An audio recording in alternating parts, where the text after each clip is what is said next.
Somewhere on the edge of Istanbul, a bridge is going up. Its towers already rise 90 meters into the sky. And when it's finished, it will stretch over 1,600 meters, carrying 8 lanes of traffic across a gap in the landscape. But there's nothing underneath it. No water, no ships, no canal. Just fields, roads, and a city that has no idea what's coming. Turkey is building a bridge over a canal that doesn't exist yet. And that's not a mistake. That's the plan. This is Canal Istanbul, the $15 billion project that could reshape a city of 15 million people and quietly hand Turkey control of one of the most strategic waterways on Earth. To understand why, you need to understand the Bosphorus. It is the only waterway connecting the Black Sea to the world's oceans. Every tanker, every cargo ship, every vessel carrying oil, grain, or fuel has to pass through here. There is no other route, and it was never built for this. The Bosphorus is 31 kilometers long, has 13 sharp bends, and at its narrowest point is just 698 meters wide. A modern supertanker is 380 meters long. Ships don't sail through the Bosphorus. They squeeze through it, while millions of people live on both sides. Please take a moment to subscribe and like the video. It really helps the channel. In 1936, around 4,400 ships used it annually. Today, that number is over 48,000, more than the Suez and Panama canals combined. Since the 1950s, there have been over 461 recorded incidents, including collisions, groundings, and fires. Ships wait an average of nearly 14 hours just to enter, according to Turkish Straits traffic data. Turkey needs a solution, and Turkey has one. Canal Istanbul would run parallel to the Bosphorus, 45 kilometers long, 150 meters wide, 25 meters deep. Designed for the largest ships on Earth with no sharp curves and controlled one-direction flow.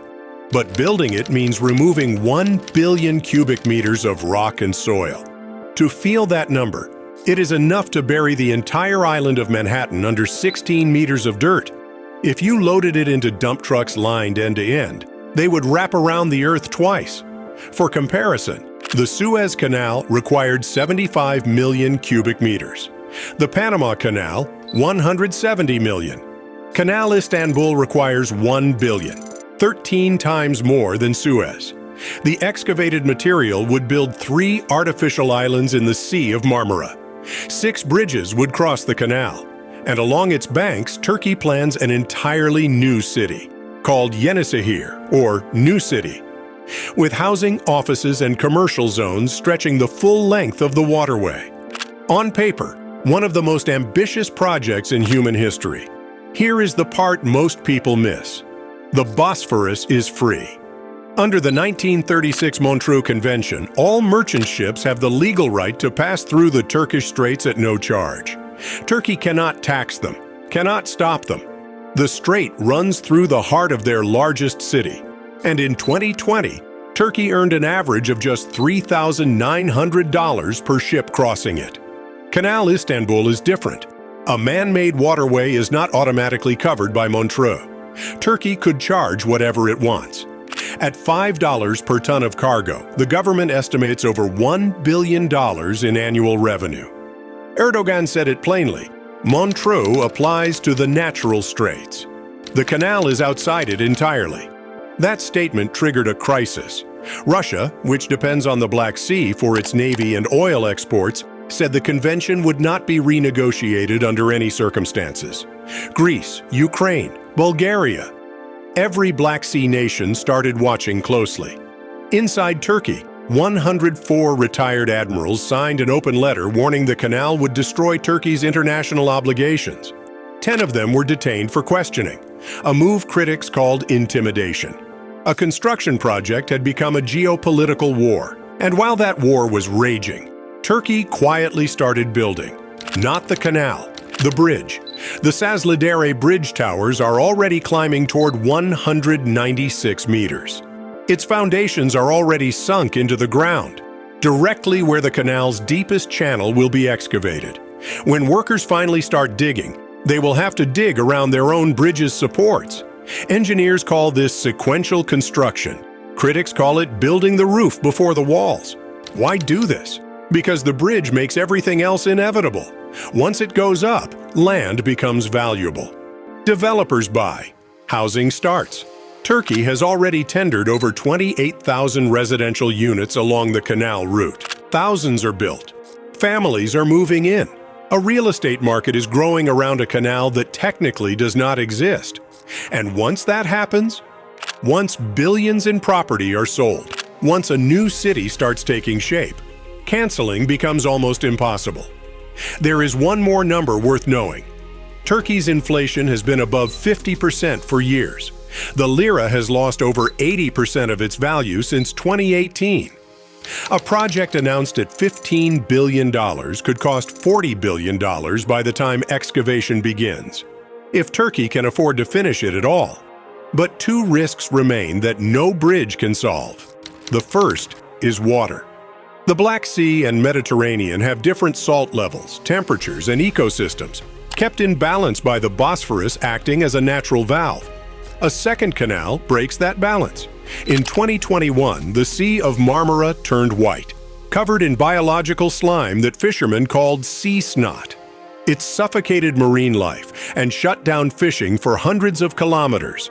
Marine biologists from Istanbul University linked the mucus outbreak directly to the same water stagnation that Canal Istanbul would dramatically accelerate. WWF Turkey warns the canal would also destroy the Sazlıdere Dam basin, the reservoir supplying 1/3 of Istanbul's drinking water. Lawsuits from Istanbul's metropolitan municipality are still active as of 2026. The second risk is the ground itself. Scientists estimate a 70% probability of a magnitude 7.5 earthquake hitting Istanbul within 30 years. The canal route runs directly through the North Anatolian Fault. If that fault slips while the canal is operational, filled with supertankers carrying millions of barrels of oil, the result would not be a shipping delay. It would be a tsunami, channeled into the heart of Europe's largest city. But the bridge is still going up, because here is how the world's biggest projects actually get, not through perfect planning, but by making the cost of stopping higher than the cost of continuing. There is still one question nobody has answered. If the canal is built, will ships actually use it?